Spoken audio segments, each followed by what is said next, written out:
আসসালামু আলাইকুম সুপ্রিয় দর্শক, আরও একটি নতুন ভিডিওতে আপনাদের স্বাগতম।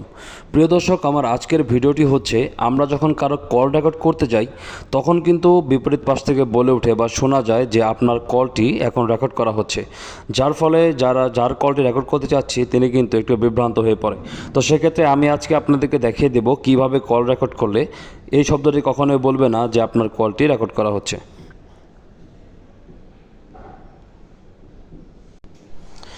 চমৎকার এই সেটিংসটি করার জন্য আপনি সরাসরি আপনার মোবাইলের ব্যবহৃত প্লে স্টোরে চলে যাবেন।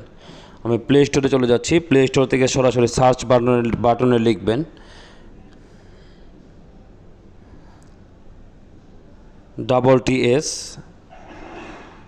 TSLEXX। দ্বিতীয়তে যে অ্যাপসটি দেখাচ্ছে সেই অ্যাপসটি ডাউনলোড করে নেবেন। আমি লোগো দেখিয়ে দিচ্ছি, ভালো করে দেখে রাখুন এই লোগোটি। তো আমি যেহেতু ডাউনলোড করে রেখেছি আমি সরাসরি ওপেনে ক্লিক করছি। আপনারা ওপেনে ক্লিক করবেন। ওপেনে ক্লিক করার পর সবার প্রথমে যে অপশনটি রয়েছে প্রেফারেড ইঞ্জিন সেটিতে একটি ক্লিক করবেন।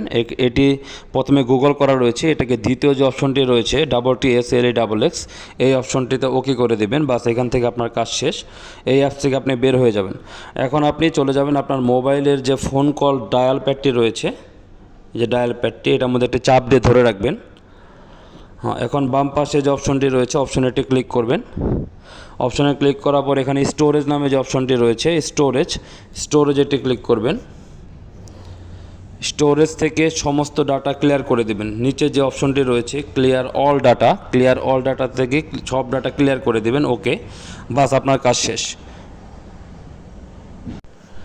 তো এখন যদি আপনি কাউকে অডিও কল দেন বা দেওয়ার পরে কলটি রেকর্ড করতে যান তাহলে কিন্তু আর বলবে না যে আপনার কলটি রেকর্ড করা হচ্ছে। তো প্রিয় দর্শক, আজকের মতো এই পর্যন্তই। সকলে ভালো থাকুন এবং সুস্থ থাকুন। আল্লাহ হাফেজ।